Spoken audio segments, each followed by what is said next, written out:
공동 창업자들끼리 주식을 공평하게 나눠 갖는 경우입니다.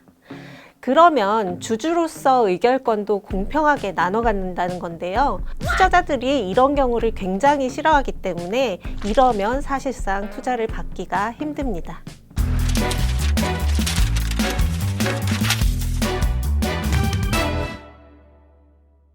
자, 소개 부탁드리겠습니다.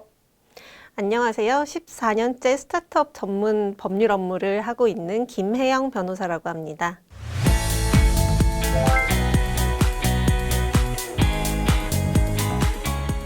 지난번에 너무 알찬 얘기를 많이 잘해주셨는데요. 오늘은 어떤 팁을 알려주실 거예요? 오늘은 스타트업이 투자를 받고 성장을 하기 위해서 필요한 법률 방패, 법인 설립과 저작권에 대한 팁을 알려드리겠습니다. 저희가 알고 있는 게 개인 사업자 있고 법인 사업자가 있는데 어떤 차이가 있는지? 개인 사업자는 말 그대로 나 개인이 사업자가 되는 거고요. 법인 사업자는 나 외에 법인이라는 법으로 만들어진 사람이 하나 더 생기고 그 법인이 사업자가 되는 겁니다. 그래서 법인이랑 나는 다른 사람이고요. 그래서 법인의 재산이랑 내 재산이 완전히 분리가 되고요. 내가 대표라도 법인한테서 임금을 받는 그런 구조가 되는 겁니다. 이 법인의 주인은 법인의 주식을 가지고 있는 주주들이 그 주식의 비율대로 법인의 주인이 되게 됩니다.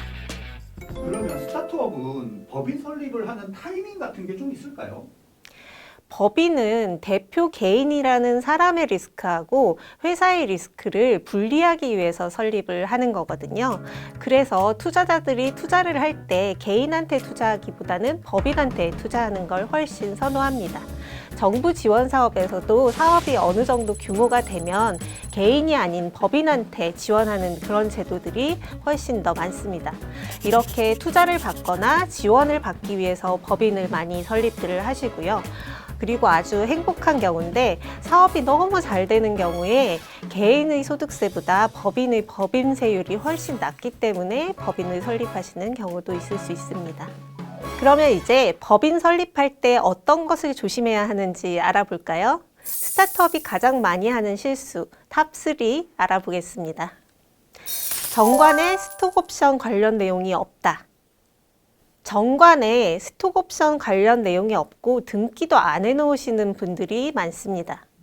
스타트업은 직원한테 당장 임금을 많이 줄 수 없기 때문에 미래의 주식가치, 즉 스톡옵션으로 보상을 약속하는 경우가 많습니다. 그런데 이 스톡옵션은 미래에 새 주식을 발행하게 되는 거라서 주주들한테 영향을 미치기 때문에 정관에 근거가 있어야 되고 등기까지 되어 있어야 되는데 그런 절차가 준비가 안 되어 있는 경우가 많습니다. 그러면 직원들한테 스톡옵션을 주셔도 그게 무효가 되어버리거든요. 그래서 법인 설립하실 때 정관이랑 등기에 대해서 꼭 법률 전문가의 도움을 받으시기를 추천드립니다. 정관에 제3자 주식 발행 절차가 없다. 정관에 제3자한테 주식을 발행할 수 있는 절차를 안 넣어 놓는 건데요. 원래 주식은 새로 발행할 때에는 기존 주주들한테 비율대로 발행하는 것이 원칙입니다. 그래서 기존 주주가 아닌 제3자한테 발행하려면 정관에 근거가 있어야 되고 이사회 결의도 필요한데요. 이게 정관에 포함 안 되어 있으면 제3자, 그러니까 새로운 투자자한테 주식을 발행할 수가 없기 때문에 투자를 받을 수가 없는 거죠. 그때 가서 부랴부랴 정관 변경하시느라 시간 비용 들이시게 되는 겁니다. 공동창업자의 주식이 5대5다. 법인 설립하실 때 가장 많이 볼 수 있는 실수는 공동창업자들끼리 주식을 공평하게 나눠 갖는 경우입니다. 그러면 주주로서 의결권도 공평하게 나눠 갖는다는 건데요.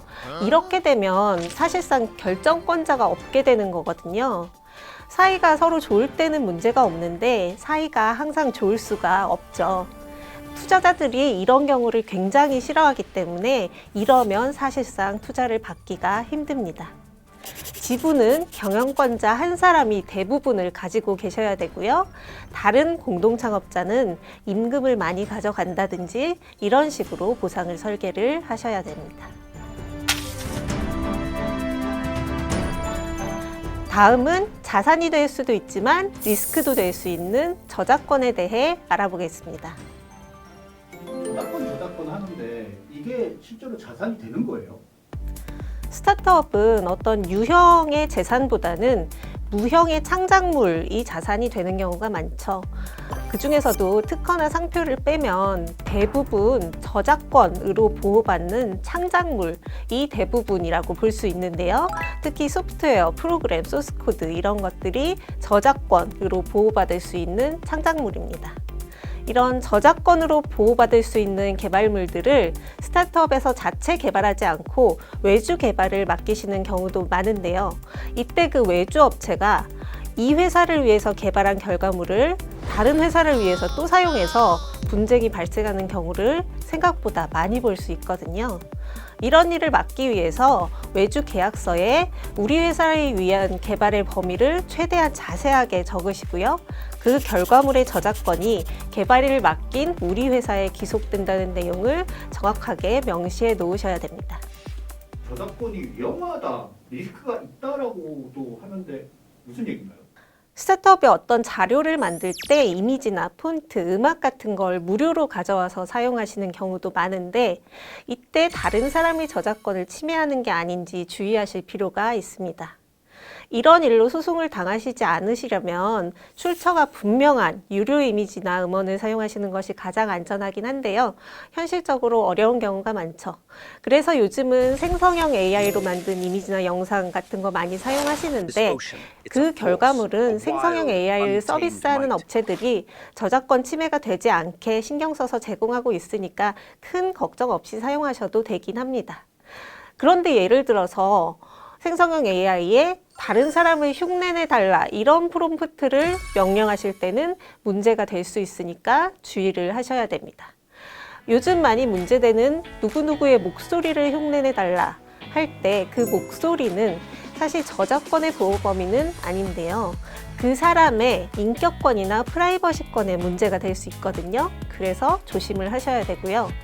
최근에 유행했던 지브리 그림 같은 경우는 일본에서 화풍은 저작권 보호 대상이 아니라는 판례가 있었기 때문에 유행을 할 수 있었던 건데 법이라는 것도 영원한 게 아니라 시대에 따라서 바뀌기 때문에 저는 이런 판례가 얼마든지 바뀔 수 있다고 봅니다. 그러니까 남의 창작물을 흉내내달라는 요구는 AI 사용하실 때 가급적 안 하시는 게 좋겠다라고 말씀드리고 싶습니다. 지금까지 티끌모아 유니콘 김혜영 변호사였습니다.